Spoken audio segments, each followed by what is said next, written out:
Welcome to Mission 2013. I'm Dr. Mike Price with Koca Chiropractic Clinic, and our mission in 2013 is raising the consciousness of healthy families. The U.S. healthcare system is the most extensive healthcare system in the world.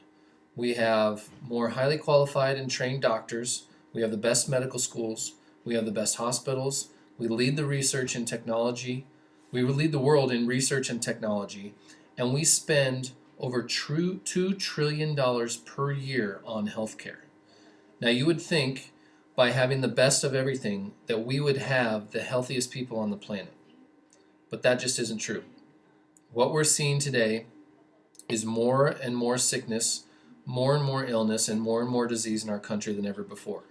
The rates have gone up over the last 50 plus years, every single year, higher and higher. So why is this? What are we getting for this $2 trillion we're spending? We have the best emergency care, the best trauma care, and the best crisis care. When it comes to these types of conditions, the U.S. healthcare system is the best in the world. But what is the issue? Why is this? Crisis and emergency health problems account for less than 1% of all the problems that medical professionals will see or encounter in their offices or in their hospitals. How well does our healthcare system do at handling the remaining 90%? Well, according to the World Health Organization, the U.S. ranks 79th out of 81 industrialized nations, according to what's called the Total Health Index. That takes into account infant mortality rates, quality of life, disease rates, and many other statistics to compile and come up with the healthiest out of these 81 industrialized nations, all the way down to the sickest, which would be number 81. The U.S. ranks 79th.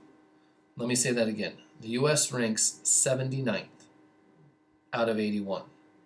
That's not good. So our rates of heart disease are going through the roof. Our rates of cancer are increasing. Since Lyndon Johnson declared the war on cancer, we have spent over $8 trillion on cancer research, and we still don't have a cure. The diabetes, today, 2/3 of people will die of heart disease or diabetes. That's not good. It used to be people would die of old age. Now we're dying because of a reason. We're seeing people at younger and younger ages dying of heart disease, dying of cancers, and many other new autoimmune conditions and illnesses that are just we're unable to explain. They're just dying for unknown causes that are not explainable. So what's gone wrong? Why are U.S. healthcare costs rising faster than any other country, even as our overall health declines? Why is it that we have the greatest healthcare system in the world, yet we're the sickest? Yet even though we are the sickest, we're still having to pay more than anyone else. The problem is our model of healthcare. In other words, our basic beliefs about what health is and what we need to do to achieve it.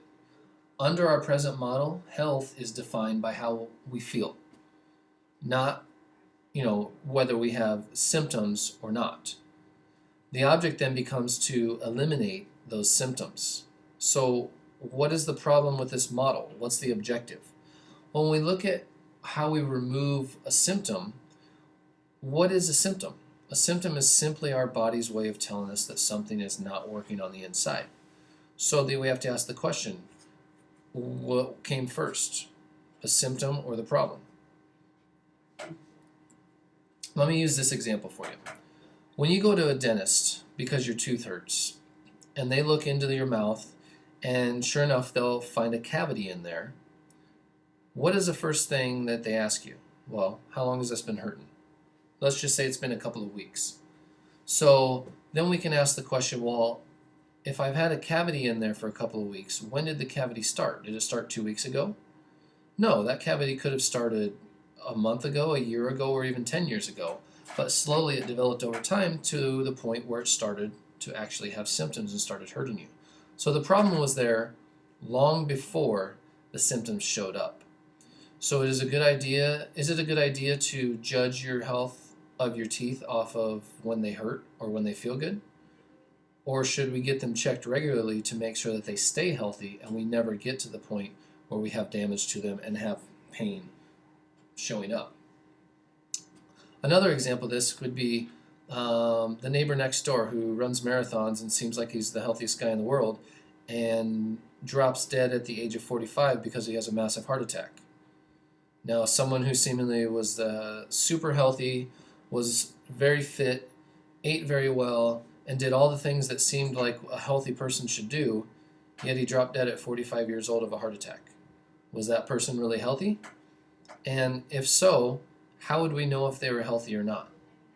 That's what we're going to get into as we go through. This is the first of a 4-part series where we're going to dig into where does health come from, what really does it mean to be healthy, and how can we do the best things possible to ensure that that ourselves and our families are as healthy as possible for as long as possible for their entire lives.